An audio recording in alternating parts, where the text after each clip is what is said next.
It's Relationship-ish. I'm Brittany. And I'm Simone. And this is our podcast and platform. So we are Relationship-ish. We are the millennial perspective of all things related to love. Mm-hmm.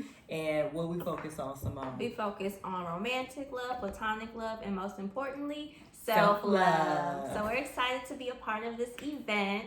Yes, this is for us, absolutely. I'm so excited to be here. We're so thrilled to be a part of this.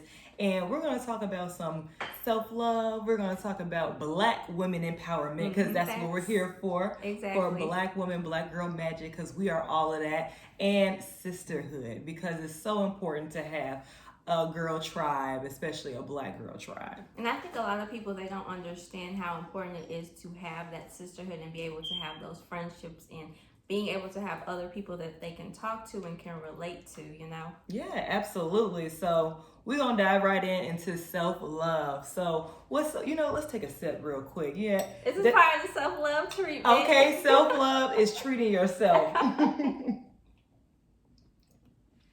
So self-love, what does self-love mean to me? Self-love means to me that just loving yourself inside and out, undeniably, and just accepting who you are and being your authentic self. There's nobody in this world that is unique and just like you, and you need to embrace that. And it's self-care. Yeah. Like, take the time to stop, reset. And I think for a lot of us, living busy lives, it's kind of hard for us to be like, okay, let me pause a little bit. Let me retract a little bit from social media. Let me unplug from the everyday duties. Like, let me just do some me time, whatever that looks like. Yeah, for sure. And like to piggyback off of what Brittany is saying, like the whole self-care aspect, for example, for myself, I taken back on like eating a lot of junk food and like drinking a lot of soda and eating unhealthy, and really like took that time and started caring more about working out, eating right, like small things like taking baths, spending that time with myself and like learning myself, the things that I don't like, the things that I do like, so that's really important just for like mental health reasons, like you said, we have a lot of things going on. Like, if you know our background, we do a lot of things in media, so we're always on the go.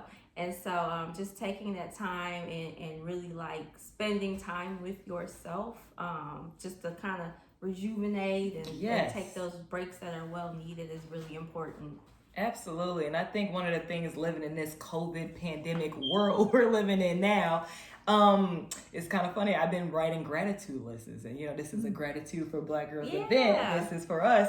I think it's only right that I talk about gratitude lists. Just be happy with the present right now. It might not be where you want to be, but you're still on that road, you're still on that process and that journey. So just be grateful for the things that you do have, and then you'll be able to love your life, love yourself in the present moment, not just, I'll be happier if when I get this. Like, no, you are bomb, you are popping right now, you know what I'm saying? And unleash your potential. I'm glad that you talked about that, because I think that's something that comes with like a lot of growth, a lot of like taking the time to learn yourself and be okay with not necessarily being alone when it comes to being in a relationship, but just being alone, like in your living room, just chilling, just sitting watching Netflix and understanding like, hey, I don't have to do these things because, let's say, my friends like these things. Like, I want to be able to understand and know myself and know my own worth on my own time. Knowing your worth, absolutely. I think that is like a healing process too. It's really a healing journey to love on yourself, because it's hard. Sometimes we are our biggest critics. Not sometimes. All the time. Let's be real, okay? Look, drink to that. We'll drink to that. So here at Relationship-ish, we keep it real, okay? We figuring out this ish together, if you will. We can be our biggest critic, and we don't realize like how great we are already. Like, in this present moment, like, you wouldn't be able to be where you're at now if you haven't gotten here. Right. You know what I'm saying? And what I was going to say was that ties into the sisterhood aspect too of you may have those days where you're feeling down about yourself, and we all have our own insecurities, but like the whole sisterhood thing of, like, I got your back. Like, on your days you feel bad, like, I want to remind you that, you need to continue to keep pushing and going towards your goals, or if you need somebody to talk to about whatever you're going through, like having that connection in those relationships with people that are not men. Like, don't get me wrong, we got our men and everything, but like if you support Black women, we here with you. Yeah, but you know, this is just about us Black women really like connecting and understanding that we're not in competition with each other. Yes. That we all can eat too. Yeah, we all can eat. We can all drink too. To that. So yeah, you know, throughout this episode, feel free to bring your glass of wine. We should have said that in the beginning because that's what we like to do. You know, we do like these unwind kind of talks. Unwind. You know? And let us know what your favorite wine is too, because we're curious to know what we need to be sipping on our episodes. Okay, yes. And to, you know, add on to what you're saying about sisterhood, it is rare to find, but I feel like it is achievable. I think a lot of times, a lot of Black women think, I can't find somebody or other women that I can really truly connect to, that they're not in competition with me, or they're trying to, or be, you know, jealous and envious things. Yeah. Like that happens, you know what I'm saying? And no, there are women that are like-minded like you, that are goal-driven, that have the same kind of ambitions and everything. You just have to go out and find them, whether that's networking or, you know, somebody that you'd even think that could be a friend, could be actually somebody you could start a business with, you know, or start a platform with, or just somebody just to kick it with, you know? Like, and just to be, like, transparent with it. Like, I was one of those people that it was really hard for me to build relationships with women because I was scared, like, it was times where I'd be open and it, in a sense, those kind of like backfire, but they were like learning and growing experiences. So when I met Brittany, you know, at first I was scared, like I don't want to get hurt again because those friendship breakups are like they're bad. So hard. Yeah, but then understanding and seeing like how much we had in common and us starting this business together, like it has really like helped me come out of my shell and grow as an individual and see like things that I need to work on with myself and finding like that balance of, you know, self-love within myself and seeing like how, you know, she really like helps and inspires people and like pushes you to keep going, like even on those days where you kind of just feel that you're low. Like that's just like a dope feeling to have though, because like she said, like a lot of people, they don't have that, you know. It's very rare. But the feeling is definitely mutual. When I met Simone, it was just like, I definitely believe in like divine timing or whatever. I was definitely, you know, in my media field trying to grow in my career. And then when I met Simone, we actually met at one of our part-time jobs at a radio station doing street team type of work. And it was just like, not to sound cliche or anything, I felt like something told me like, yeah, you should talk to her. Like it was probably like God talking to me. I was shy back then. I was real shy. It was like a sign from like God, like, no, you should talk to her. You should connect with her. And I'm like, okay, you know what I'm saying? Like, so we had worked together one day, and then we ended up getting like some Mexican food and stuff after that. But just, I say all that to say that it was like meant for me to meet Simone. Like we were both in media, we both had similar goals, and we built a friendship first before even really diving into this business partnership and, you know, being good friends too. So I think just, you never know what can come out of different relationships and friendships when you just really try to take the time to just reach out, network. You just never know. Like it could be somebody that you worked with before. It could be an old classmate. It could be one of your current best friends or good friends now. You just got to see what you're aligned with, and you just never know, something beautiful can come out of it. And see how we empower each other. Yes. So women empowerment. It's definitely a real thing. I know it can be hard to kind of see, but you know, then you just have to reevaluate your group sometime, and that's kind of hard to do. Because as we said before, friendship breakups are probably the hardest breakups, especially if this is a woman that you've told your whole life to. She know the ins and outs of you, and then maybe y'all been friends since you were really little and everything, so she has secrets of yours and vice versa. So then when like that trust and everything is broken, it's like, wow, we went through everything together, and this is how you just gonna end it like that after all these years, after all these times.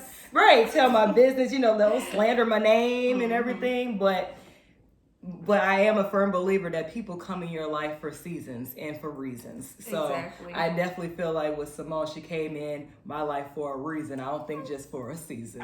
Okay. That's not the wise. No.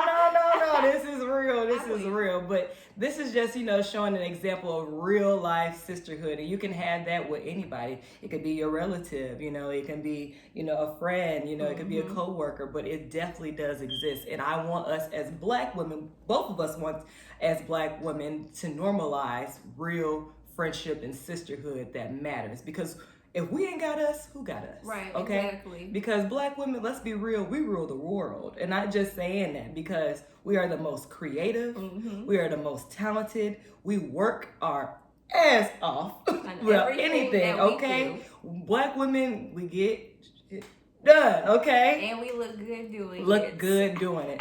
And you wouldn't even know like all the things we went through just to do that. So we are valued, and we need to portray that between each other. Right. With women empowerment and being positive and putting that energy out, it's a ripple effect. So it'll make you feel better when you put that good energy out there. It will come back to you naturally. When you try to help and encourage and inspire and pull the next person up, pull the next Black woman up, it's not going to do anything else but benefit you in the long run. Right. Don't think that like, oh, she got one up on me. No. We can network across, network up, like we are supposed to be in this together.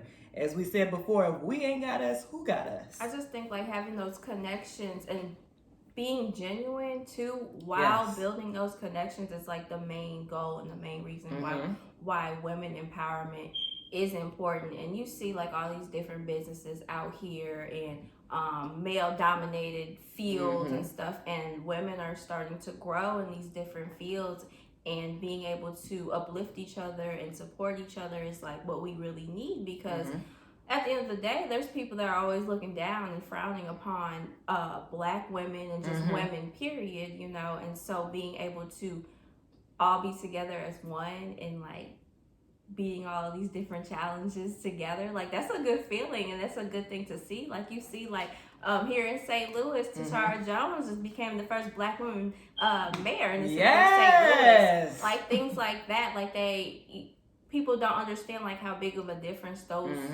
quote unquote little things make for us, and to see like little Black girls growing up and seeing all these different things to know like, oh yeah, I can do that too. You can absolutely do that. And I think there's nothing that Black women can't do, because we have showed that time in and time again since the beginning of time, really, because we had to already pick up the slack, you know what I'm saying? Even the beginning of this country, we had to be that strong person in the family, keep everything together, and we're still seeing that today in family life and work life and relationship life, like all aspects of life. We're always the person to get things done and who people just expect and rely on anyway. And sometimes that's kind of heavy to take on too. As Black women, we shouldn't have all that responsibility, but we know we're going to do things anyway. Which ties into the whole self-love and self-care aspect. Period. Take care of yourself. Unplug. Because nobody else is going to take care of you better than yourself. Right. And we're definitely a platform. Yes, we talk about romantic love and platonic love and, obviously self-love, but the foundation of it all is self-love, because we truly believe you cannot love anybody else, a family member, a lover, your best friend, if you really don't love yourself. It starts with yourself, because if you look at yourself negatively, you're going to just automatically think everybody else is negative too. Put that energy out there. Yes. And how you treat yourself is how you're going to treat others, and that's not fair to them, especially if they love and care about you, or if not, just don't bring that type of energy around. Yeah, so yes to therapy. Oh, we are definitely, we're therapy activists. Yeah, we are very big advocates of therapy and mental health. Like, definitely get the help that you need. Like, don't make this, I think in the Black community, it's a stigma that, oh, you got to be crazy or whatever to go to therapy. No, it's very uplifting. It's really empowering. Like, yes, prayer does work. It does. Prayer does change. But also talk to somebody professional too. Like really prayer without works is dead, well, I think it's something similar like that. But like, you need to put the work behind it too. Where people like, don't just pray about it, be about it. Yeah, you know what I'm saying? I think that's what people get confused with as well, is they think that things are just supposed to automatically happen. Like, it's not magic, it's not voila. You gotta put some effort. Work and effort behind it. So. Exactly. What else we got? What else we need to touch on? You know, again, sisterhood is definitely real. And it doesn't just exist in sororities or, you know, like that kind of life. I think I'm glad you said that because a lot of people don't think or understand that. They automatically assume sisterhood. Oh, you're in a sorority. No. And the thing is, I actually am in a sorority. A lot of people on here know that. But sisterhood doesn't have to just end with a sorority life or whatever. Or I know it's always associated with that, of course, because it's a main principle and all of those things. But it can be with anybody, any like-minded women, Black women that you have a connection with. And we need to really encourage that and empower that even more. Because if we're all together as one, we're all going to take over the world. We are unstoppable. Who run the world? Girls. Black girls. Black girls. Oh, asterisk. Black girls. Beyonce was right, but she really meant us. She probably was thinking it. She was like, you know, I'm just going to do it for the people, but girls. But that's why she made Black Parade, though. That's why she made Black Parade and got a Grammy for it, right? Well, I think that's about our time. I hope you all enjoy our little episode for This Is For Us event. Yeah, we're super excited. Gratitude for Black girls. Yes. We love this platform and we love Black women. We are Black women. We're all doing amazing things. And we just love to see Black girl magic because, like we said before, we're great. Yeah, we would love to support all of you guys. We're so happy for you guys to support us. So if you want to follow us on relationship.ish, all social media platforms, feel free to listen to our podcast. We're dropping a new episode very soon. We're on all platforms that you can stream. You know, we're on the Apple Podcasts, we're on Spotify, we're on Anchor, we're on Google, you name it, we're on it. So definitely connect with us. We would love to hear from you, and we're just so honored and happy to be here again. So hope you guys enjoy the rest of this great event, and we will connect with y'all soon. Yep, this is Relationship-ish. Bye. Bye-bye. Toast.